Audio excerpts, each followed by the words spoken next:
Here's the problem. You've interfered with the whole system. That's the problem. You should have never done any of this. Dad, don't do it. Please state your name for the court. Cameron Larry. What are we doing? Your Honor, as I explained at the bench, people are seeking an adjournment. Quite a few things have come up. The evening with the, and I mentioned is that the officer in charge is at 4 p.m. A domestic violence defendant out on bond allegedly makes 38 jailhouse calls to coach his own victim on what to tell prosecutors. Now she's a no-show, and the judge is about to find out exactly why. This bond hearing is about to go completely off the rails. Ill cannot be here to testify. We would need his testimony here today. Your Honor, there's also the issue of the jail calls that were made. This defendant, while he was in custody, called the victim multiple times. The content of those calls are highly concerning to the people. They suggest witness tampering. The fact that she is not here today kind of completes the concern we had that his calls and his communication with her have had the effect that he intended them to have. Specifically, we have concerns because he gave her a story of what to come and tell the prosecutor's office. She did comply with that, and as counsel is aware, and courts now aware, she has indicated to us what I would call a recantation, but certainly a different version of events matching what this defendant instructed her to do. There's a lot more to it, including statements he made, telling people that the victim was not coming to work and so on. With all that, Your Honor, we have concerns, so we need to further look into that. Those calls were shared with the public defenders already. I resent the very specific call to defense counsel this morning. I'm going to be listening to those a little more closely. I'm considering witness tampering charges moving forward. And we do have concerns about this defendant being out of custody and the behavior he might have engaged in and may continue to engage in, and making sure the victim does not appear to testify against. Extraordinary. With respect to the people's adjournment request, at this time, we have no objection to that. Okay. And I had an opportunity to speak with my client, Mr. Larry, and Mr. Larry Sr., who is present in court today. Miss Larry was here earlier, and both of his parents really have been calling off work, making every effort to be at all of their sons' court dates. I recall that the last time he was here, they were here. I recall that. Okay. And in addition to that, I know back on April 27th, Miss Larry wrote a character letter to the court, which I know the court can't consider at this juncture. However, that was sent to counsel, and I reviewed that. And Miss Larry speaks highly of her son. And I think, you know, insofar as Mr. Larry's at a fork in the road, they are committed to make sure he takes the right path and comes out of this continuing the positive work he was doing before arrest in this case. And I would note that this is Mr. Larry's first interaction with the criminal justice system, as far as I can see on his criminal history. When he was released from custody after spending about 30 days in jail, he was placed on home confinement and lives at home with both of his parents. During the time he was in custody, you know, he had to deal with the consequences of being in custody, which included losing his job. His parents want him to get a new job, and I talked to Mr. Larry about essentially scheduling an interview, talking to his tether agent, and seeing if there can be an accommodation made for him to go and do an interview, which I know, you know, if that needs to be done by stipulation or order, I know it's something that has been accommodated in the past. Mr. Larry's enrolling in school. He's Washtenaw County Community College for either a CDL, HVAC licensure, but he's trying to get higher education. And I think since he's been out on home confinement, he's certainly not been violating the court's orders. Well, but the problem is, I don't know that. That's my great difficulty. When I talked to Mr. Larry's parents, I was very specific about what the court's orders are, including no contact and what no contact means. They ensured me that they're not going to let it happen under their roof. And as far as he's on home confinement, I mean, what they relayed to me is essentially the court's home confinement tether at this point is he'd be on home confinement anyway. They're making sure that he's staying on the right path. They don't want him to end up in jail or, you know, at the end of this case to be worse off than he was coming into it. So I'm going to ask the court respectfully to consider continuing his bond at this time. Come back on the next date. I've already talked to Ms. Tana about resolving this case. I'm going to talk to my client at length about resolving this case, which, you know, what we pondered does entail further court supervision. But as far as abiding by the court's orders, you know, Mr. Larry and his parents are going to make sure that continues. So my difficulty is that I believe that his parents have all the best intentions of the world and are probably the most disappointed by all of this. But I myself am very disappointed when I find as I told you, counsel at the bench, I gave him a huge break the last time in letting him out, knowing that there were phone calls. That's come back in certain respects to bite me because I now know that these weren't just, not to minimize them necessarily, but not just context to the alleged victim saying whatever. He was to manipulate the system. I don't even know what's going through his head. Scared. Well, he should be, because he's got me right now. He should be scared. Because the grand reality of it is that I can't trust you to be out. I don't know what you're doing. Understand what I have here. I let you out. I gave you the opportunity. You create some story that the victim, no. No. Because you want to believe in him, that's fine. I want to believe in him too. I gave him an opportunity and he has messed this up and is now facing potentially another felon.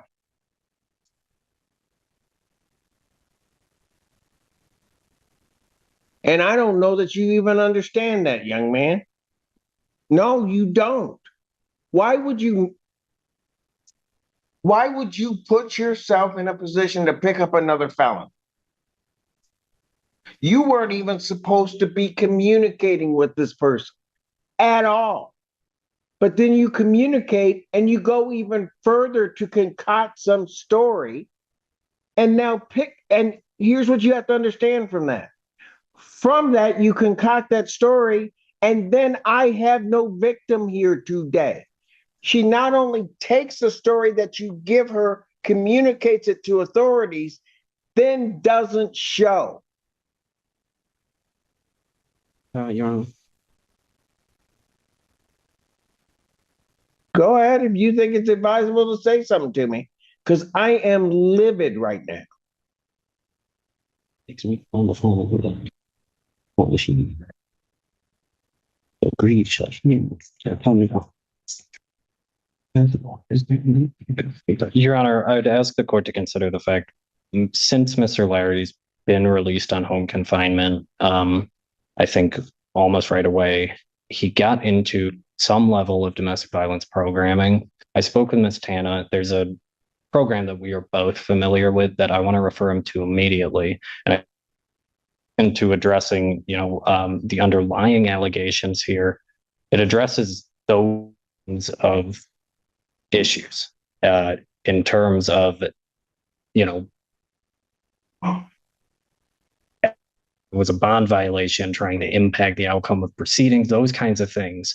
And I want to make sure that Mr. Larry's getting to the resources he needs.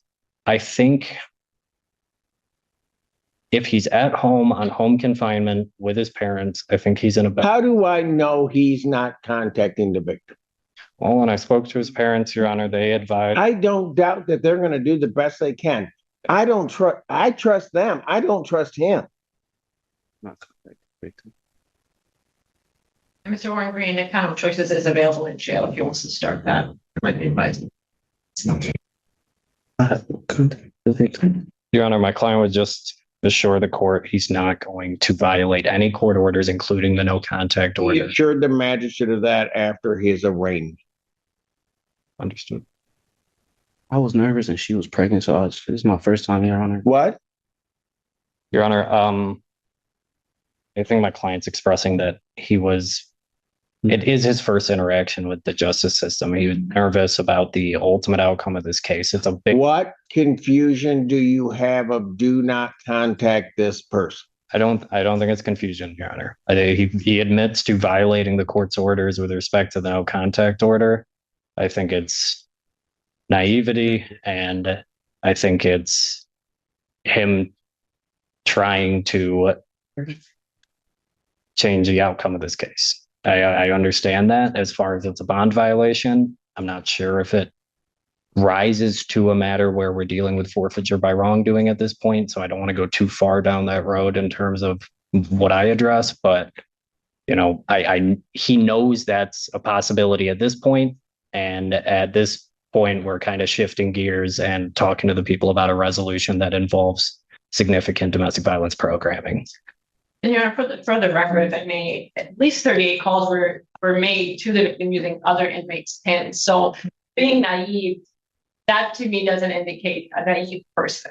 That is deliberately working to kind of fight the system, trying to get out of it. And I agree, trying to affect the outcome of this case. And that's exactly what we're trying to prevent.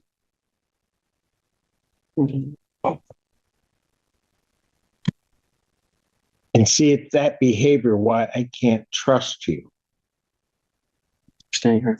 Because I don't have a doubt your parents are going to put everything they can possibly put in place to try to make sure you don't mess this whole thing up. But we do the same thing in the jail by giving you a PIN number. And what do? You try to circumvent and go around that whole thing. Then you try to concoct some story, and that comes back. And now you're going to potentially face another felony, as well as proceed without the victim on this case. You don't even begin to understand what the heck you've done. And if you had just stuck by the rules, we wouldn't even be in this boat. I don't need to have this conversation with you. I don't need to try to make sure that the victim in this case can proceed with this case if that's what she so chooses to do.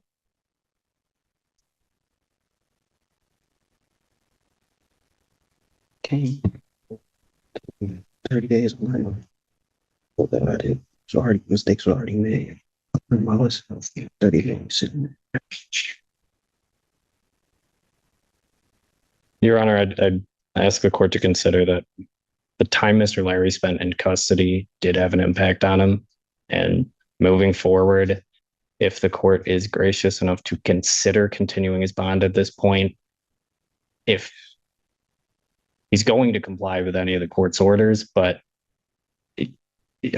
that's going to be a constant reminder as to what happens when he does not. And I referenced naivety earlier. He didn't think he was going to get caught, and he did. And I think he knows at this point, and his parents well know at this point, if he's caught in violation of his bond conditions whatsoever, he's on thin ice, and it's going to land him back in jail. If it does, I don't know if he cares, Mr. Warren. I really don't know if he cares. Because if he had cared, he would not have done what he did.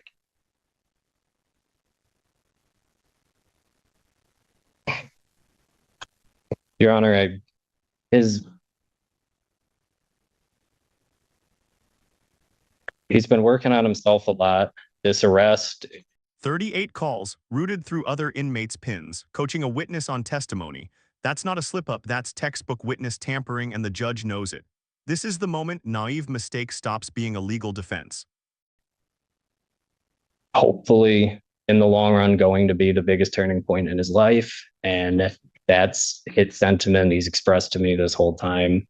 He's got two people that really care about him, that are really going to make sure that he stays on the right track if the court's gracious enough to continue his bond at this point.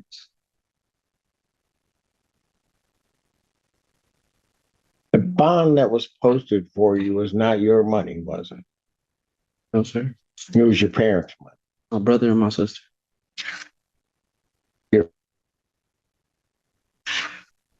Then you got your family here. Everybody's trying to do everything for you except you.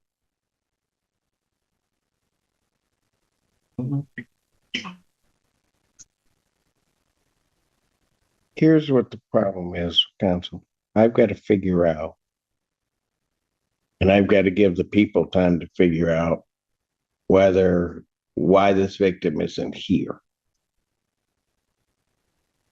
But until such time, do you know how long it may take people to figure out if they're going to bring additional charges against him? Your Honor, I have no problem reviewing it today. I do need the OIC to do some. So I would ask for it.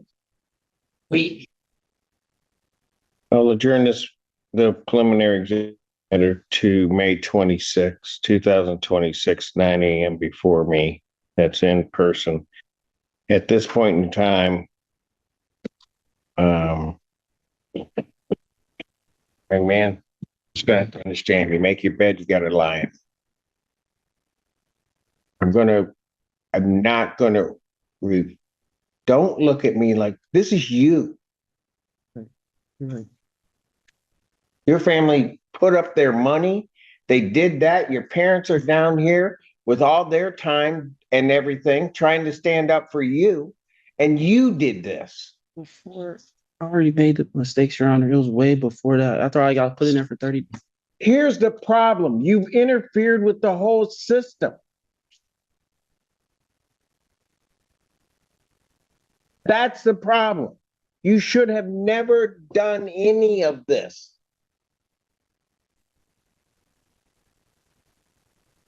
Ever. So if the people would do that, review it, get in touch with counsel, but this time I'm going to revoke his bond. Defendant's remanded. I will consider his release if the people can figure out exactly where they're going to go with this and have the OIC. I'd ask them to hurry up and do it. I don't want to leave him in jail, but he's made his bed and that's where he is now. But I got to figure out that everybody else in this whole system is safe, not just you. You can take it. Dad, don't do it. Thank you, Your Honor. Thank you. Bond revoked, trust broken. One defendant's attempt to manipulate his own case just cost him his freedom and possibly added a felony. A brutal reminder, courts don't forgive witness tampering. Shocked by this case? Hit like, drop a comment, and subscribe for more courtroom drama.